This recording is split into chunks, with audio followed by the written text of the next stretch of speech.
I had the privilege and opportunity to review comments made for several shows that I recently have done for Field to Rim podcast that include but are not limited to the Scotty Barnes and Naira scenario. And in that, I had the opportunity to review comments that dealt with race, comments that were dealing with her being a Black woman, comments regarding the state of relations between Black and white. But then there were comments that were made about Black women getting an education and thinking that in and of itself is the end all be all of their relationship. Notwithstanding, there were some very derogative statements that were being made about Naira. And with that being said, I wanted to take an opportunity to respond to it. When I respond in detail. So let me start out by saying this. I am a journalist with a background in sports sociology that allows for me to also engage in investigative journalism that includes but is not limited to my having subjects and researching my subjects. And so wherein you hear throughout my shows, I present data and information. I'm not ranting. I provide evidence-based commentary in support of the subjects to which I discuss. And some of you, not being Black, African American, do not have any understanding of what it means to be a Black woman in America. So let me start out by saying this. Every bit of commentary that I present is done through the vein of supporting, uplifting, amplifying the voices, the lifestyle, and the condition of Black women in America and throughout the diaspora. That is first and foremost through the lens of sports. Field to Rim covers every aspect of sports: business, finance and marketing, the education of business, and the education of sports as a business through athletics. And we believe that sports and culture collide, and they do. And that is the crux of a sociologist. What is the impact of this particular subject on society? So let me do this.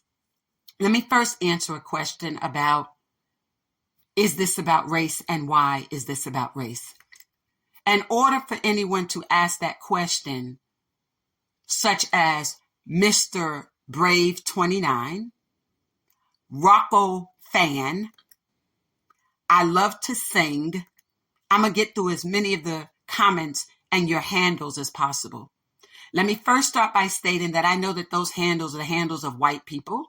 Although you tried to cosplay as though you were a Black man, Rocco Fan, asserting that you were married for 21 years, you're not an African American at all, and you're not even a Canadian Black man. We know our lingo, and we know that Black men operate through a certain lens, and the way that in the manner in which you conducted yourself and what you wrote is not going to be the language and or emissive presented by a Black man in a YouTube setting.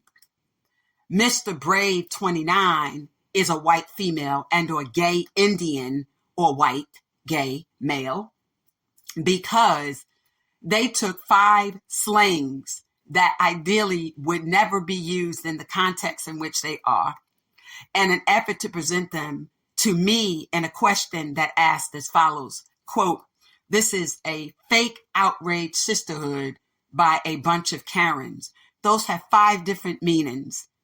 Black people would never in and of themselves equate another Black woman to a Karen. The term Karen is used to define white middle-aged women. It was a term that first was developed, if you will, on what is now X, but it was formerly quote unquote Black Twitter. And it was white women who present themselves in a controlling manner. Anyone that listens to me know that I represent and have always represented Black women. I'm not a Karen.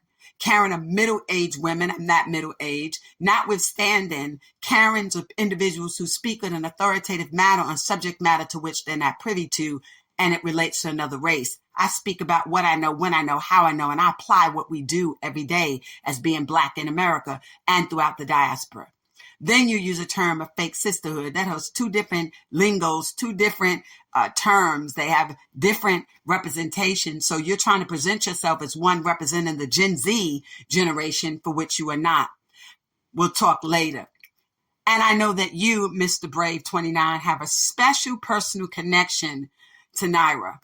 I don't know if, in fact, you're actually trying to be Scotty Barnes, or if you are Alyssa or someone in that circle trying to present your questions in a way that represent that, or if you're doing what other white women have been doing on Black platforms, including but not limited to the LSA platforms, and that is coming in trying to infiltrate our platforms in a way that you create negative commentary to create diversity and division.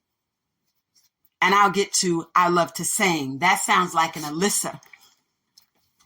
I mean, we know that she was a failed rocker, failed TikToker who needed someone to knock her up at this late stage of her life. So her questions and the commentary that she presents about Black women with race and why are we attacking Scotty based on race, we're not doing any of that. So I wanted to preface what I had to say for this show, my response to my Scotty Barnes fans. This is Lisa Hampton. Let me proceed. Let me start by saying this. What does it mean to be Black and woman in this world? We're not the creators of racism. We don't create the Great Divide.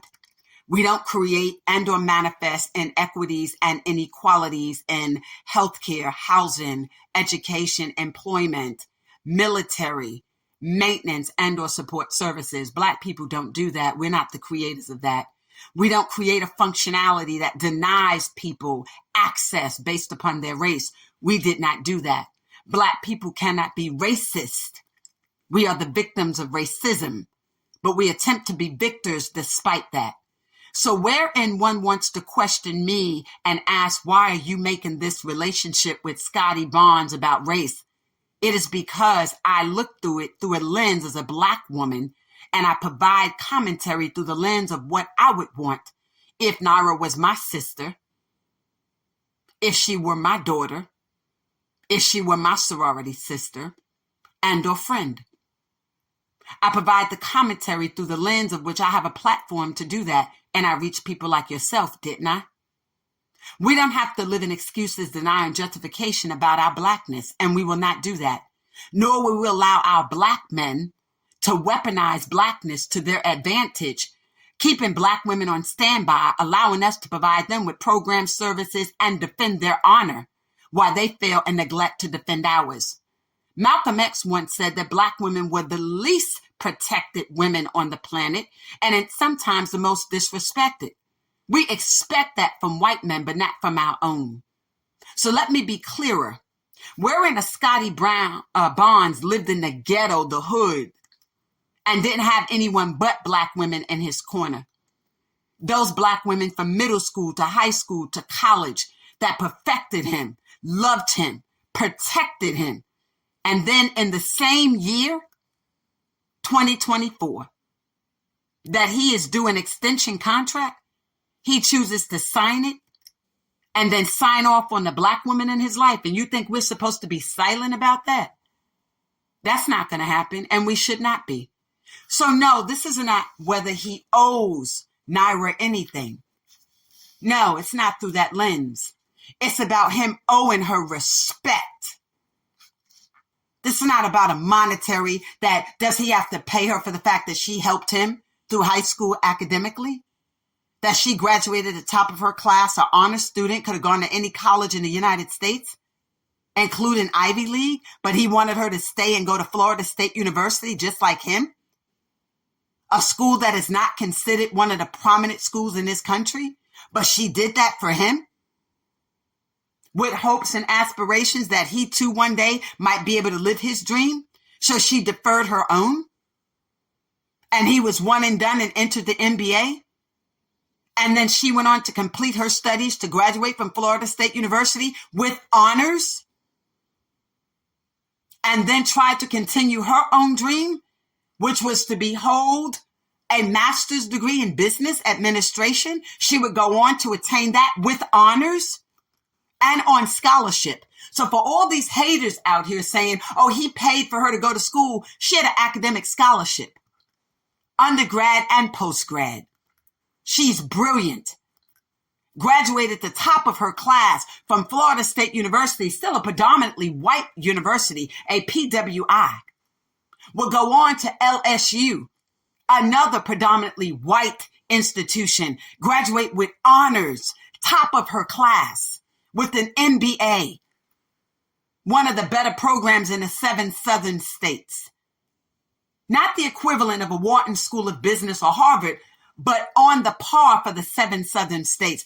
Complete that program successfully with honors, and then be asked by Scotty to join him in Canada. And she does. But from 2018 to the present, she had the blessings of Ernst & Young, the leading authority in accounting, taxation, business, and finance. And she started as an intern and now is one of their accountants in the insurance division. Not insurance as an IN, assurance division. She's brilliant, gifted, and talented. Why should she have to put her skill set on the back burner? No. She balanced being a career-oriented young lady with one who loved Scotty. And he knew that, or should have known that. And anyone that's around him should have known that. Because as part of him being our subject for the show and her too, we did our own check. We spoke with faculty. We spoke with former and current teammates. We spoke with classmates. We spoke with people that lived and or played at Coleman Park, where he used to play ball, including but not limited to the Salvation Army. Don't tell us how we handle our business. So when we spoke about being happy about this sister being part of the 21 Second Club and 21 Seconds, she did it. She made Black women and young girls proud of her, that she amplified her voice. Don't tell us that's a fake sisterhood and be disrespectful with it, white girl. We know you're not a Black woman that wrote that. A white girl and or a gay male wrote that. Mr. Brave 29, you're not brave at all. No, you're not. You have been trolling our platforms concerning her, and you're probably the same person who's trolling her platform, which is why it's on private now. You see those men saying to her on her platform, as we have seen, you're gorgeous, you're beautiful. He fumbled the bag. You're that troller that comes back and says, well, his bag is 200 million. So what? She recognizes in her professional space, wherein she has access to multi-billion-dollar portfolios, that 60% of NBA players retire in 5 years. And when they retire in that 5-year period, they're broke. Within 5 years of retirement, they're broke. So don't suggest directly or indirectly, Rocco fan, that a Black woman with a degree is anything less than a helpmate and that she cannot also be a soulmate. Of course she can. You don't suggest that, because she has an education, he doesn't need that. He has people to do that. Why? That's why they end up broke. That's why people rip them off. I'm here questioning how he ended up in Barcelona, Spain with a group of quote unquote white friends. Who picked up that tab? He didn't have a group of white friends before. He struggles with the English language, let alone Spanish. Really? Yes, I said that. He struggles with the English language, let alone Spanish. And you expect us to believe that he just decided to take a trip to Barcelona, Spain with a group of white people, stand in front of all these expensive 5- and 6-star stores? Who picked up that tab? Because we know Alyssa didn't. So I love to sing. Your position is, why is this about race? Because your people made this about race. Black people never make it about race. We only have to defend our race. And we do so with dignity and integrity. We do so with being gatekeepers. We have the right to defend who enters our community. Yes, we do. We can defend our community, our culture, and our century. Yes, we can. Our citizenry is subject to defense. For every century, we have that right to do so. It's interesting. We're in a state of world war. Israel, Russia, Ukraine, Palestinians. And the Israelis once said, we have the right to defend ourselves. Israel has the right to defend itself. And I agree. And Black people do too. We can be our own gatekeepers. again, century after century, gatekeep our culture, community, and citizenry. And that includes how our men are treated too. Commissioner Adam Silver gets to protect the brand of the NBA, and we get to protect the fam of the Black community too. So when we take a stand for this Black young woman, and we say as a collective, and we amplify our voices to support her, we don't expect whites, Indians, and or the gay community to take to our platforms to be engaging in derogatory commentary, especially wherein you're trying to present yourselves and cosplay as though you're Black. We know our voices. We don't take statements like fake, outrage, sisterhood, and put it in the same context as a bunch of Karens. Phil to Rim are not about a bunch of Karens. Phil to Rim makes clear that Lisa Hampton, I am a proud Black woman. I don't ever front and pretend to be anything less than who I am. So you're never going to hear us pretend to be and to present ourselves as a quote unquote Karen. Karen also presents herself as one who's privileged. We don't do that here. Not at all. So stop trying to front and be Black. You all are always trying to misappropriate our lingo, our slang. By the time you catch up with it, it's already 2 years old. We have been using the term Karen since 2022. Trust that. It's late. We don't even use that term. So from 2020 to 2022, and that incident wherein one used Karen was a white woman who used it in an effort to suggest that she, in fact, had witnessed the act of a Karen, so she posted it to the former Twitter. I think you know where I'm going with this, Mr. Brave 29. There's nothing brave about you, and you're not a mister. Now, let me talk about the struggles of Black women in America and around the world, lest you all are confused. We went from no pay to low pay to struggling every day just to make a way. We were enslaved as a people. In 1619, we started as one group of 20 who were supposed to be indentured servants in the Old Dominion in Virginia, ultimately resulting in millions of Black women and children and men being enslaved in the Americas. And yet some of you Canadians tend to think that you offered us the North freedom, wherein they experienced as much racism and brutality in Canada as they did in the United States. So save us this, we are free here in Canada and Canadians are different nonsense. We're not trying to have that either. You all are racist bigots, and we have read it, we've seen it, and the commentary as it pertains to how you perceive this Black woman and her relationship with Scotty Barnes. You all are disgusting in your commentary too. But you're angry that we've been able to take to social media to defend our honor, to protect our young women, and to make sure our voices are amplified. And just the same way y'all take on LSA platforms and other platforms that are made for Black women, by Black women, with Black women in mind, and the support every now and then of Black men, you take on those platforms and do the same thing. You become disruptors, distractors, opportunists, trying to create threads and conversation that are derogatory and demeaning. You're hateful. We don't understand why you pursue the Black man to give birth to Black children. That's why your children are born confused. One of the reasons why suicide is so dominant right now in the Black community among youth, look at the race of those youth, biracial, and those connected and associated, because you all are confused. You bring drama to our community. We already deal with enough disparity and discrimination, inequity and inequality. We don't need you to bring that back to our front door, mixed with your own emotionalism. But I get it.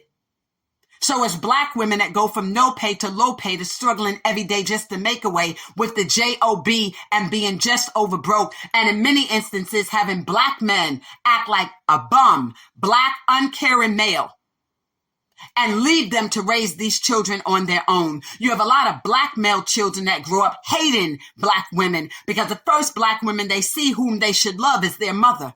But they don't understand that that Black single woman has had to do it single-handedly on her own, raise that boy, love that child. But at the same time, they're so busy loving their boys, they raise their daughters, and the sons are not equipped to handle some of the things necessary to survive and thrive on their own. And unfortunately, they have the anger and the bitterness. And when they look to this Black woman, they think of all the hell they think they experienced living in a home with a single parent being raised by that Black mother, not understanding that she did any and everything that she could do to help him to survive and thrive. So they look at her and they equate Black women to poverty, to sickness, to disease, to struggle, to anger and bitterness. That's how some emphasis on some Black men see Black women. So as soon as that Black male child gets on his own, he wants to get as far away from that Black woman as possible. But he doesn't hold the Black man accountable and responsible for why his mother may have had to deal with him in the way that she has. He's not able to decipher and differentiate, if you will, between the Black woman that has to be the Black mother and the Black woman that wants to love him as the first love of his life. He's not able to differentiate the two. So he deals with the one that he sees that had to be the mother, that didn't allow him to be the man of the household. Or at some point felt like she quashed his manhood. So he doesn't give those Black women the benefit of the doubt. Black women are raised to be independent, to hold up the entire sky, to be protectors of the Black man. That's the maternal order in us. But we don't get the same from our Black men, not all of them. I recently heard Ryan Clark uplift and esteem Black women. Thank you. We appreciate that. Maybe others could learn from that. But to your point also, there are too many voices and background noise targeting the Black community. So let's talk about some of the commentary that you also put online with regard to these Black men say that Black women have fake eyelashes, fake this, fake that. They get tired of the fakeness. The devil is a liar. We don't have the bunch of Kim K's in our community. You all started with the fake lips, fake hips, fake tits, all in an effort to pursue the Black males, you know what, and that rhymes too. Let me tell you what Black men tell us about you. Black men tell us they can't tear into the hole, the anus of Black women like they can white girls. That y'all are suck and fuck and swallow, and y'all do all of that for them. They can't get Black women to do that unless she's a trick or a whore, but they can get it from y'all. And they look for y'all to do it. They can leave y'all with gaping holes. See, they tell us things too. So don't sit there and think y'all can keep taking to our platforms and disrespect us and degrade us and devalue us. No, we hear from our men about what they get from y'all too. But we also learned something else from our Black men about what they get from Black white girls who are whoring. Y'all don't have to be tricks to do it. So why not? If they want to do that, they may have to find a Black girl to pay to do it with. They say y'all come ready doing it for free. Y'all start as early as elementary. Oh, y'all in Canada. Y'all think y'all invented hip hop. Yeah, let me let this mic drop. Yeah, like that ball on 42nd. Yeah. Y'all think y'all invented hip hop because y'all got Drake? How's that so funny? He's a rat. He talked to the Jakes. Yeah, that's how they get that record make. Y'all can't talk to us like we don't know. We don't keep mud on our face. No, not at all. Not at all. And we're going to be unapologetic for the fact that we don't get mud on our face and we don't have a potty mouth. We don't let a man sit his ass on our faces and have bowel movements released in our mouth. And let me say this also, and let me be very, very clear. Let me let you listen to this in the ear, in your ear. We don't let them spute out in our mouth either. Not unless they tricks and go up their ASS and back up the edge. You know, yeah, that rhymes too. And put them on their knees and pull peanut butter off, you know what, they DICK. Don't you dare come on our platforms talking nonsense about Black women. Like they come to you as Black men because they value, love, and respect you. They go to you to get what black women won't give to them. So let me tell you the other thing they tell us they could do. A lot of our gay, bisexual black men said that y'all will be their beards, where they can manifest themselves in a corporate setting or maybe even in the sports world as real men, because y'all will let them be your beards. They're covered. They could be homosexual and engage in homosexual activities, but y'all pretend to be the wives and even give them 1 or 2 children and still let them go in your anuses. Oh yeah, what Usher doing? Wasn't Usher with men too? Yeah, didn't he recently get a white wife? Yeah, beard? Yeah, I said it. Yeah, I'm going to give you a minute to think about it. Thank you. Black women love our black men. But like I said, we won't let them weaponize their blackness to mentally, emotionally, psychologically, and or physiologically abuse us. Nor will we allow you white women to come onto our platforms and pretend and cosplay either, and create dialogue to be distractors and distributors of hate and disseminate it. Not on my platform. No, you will not. So you want to know about what it means to be black in America? It means to be the strongest woman on the planet. No other woman on the planet in the history of the planet has ever endured what the black woman has endured. None of you have the strength to do it. Not any of you have the history behind it. None of you. Ours is biblical. So don't you dare sit there and question what it means to be black in this world. You don't have it in you. You might have the black male penis in you, but you don't have us in you. You might produce a half-breed child, but you don't produce a black child. In my gatekeeper's voice. So when y'all hear this, y'all say, ooh, that's racism. Oh, no. That's amplifying the voice of the black community. That's the ability to do it and don't need sponsors to do it. So let's talk about this commentary or how our black men have fell in love with you. Is that what y'all said about Scotty Barnes? Really? Is that what y'all think happened? Alyssa Ray Holmes was an escort with an NDA, non-disclosure agreement, a plan B type chick, a whore, just like Paul George girl was a whore, a busted wide open stripper. Y'all stop all of this soccer mom nonsense. Oh, she's a blonde girl. Get out of here. Clutch Points and others have taken her picture and made it 5 times darker. But isn't this something that's interesting? Why isn't this TikToker showed us what she looked like pregnant? She on all these TikToks for years. She been on these platforms for years, showing her body and herself. Why haven't we seen what she looked like pregnant? Why haven't they released one photo over all these months or one video, Miss TikToker? Not one video has been released by her. And you're on my platform talking nonsense and leaving these derogatory messages and comments? Where's her video? She's a TikTok sensation. Isn't that what y'all said? With her 24,000 followers, most of which she's acquired since she went public about knowing him. She not no TikTok star, and she had less than 5,000 followers on Instagram. Spare us. People Magazine, page 6. All of y'all out here wanting to take these white whores, these tricks, these escorts that are with these black athletes and make them much more than what they are. But we know our subjects. We know what we've been told about Alyssa Ray Holmes. And when she was on the private jets, she's an escort. And she knows who she is. His baby mama was a whore. And she knows it. And we're not going to hide behind it. And we're not going to let anybody else come on our platform and force us to hide behind it. She was a pass-around. Wait until she's 30 years old to start a band called Drifters, a rock band. Like I said, she failed as a rocker, failed as a TikToker. So now she got Scotty Barnes to rock her.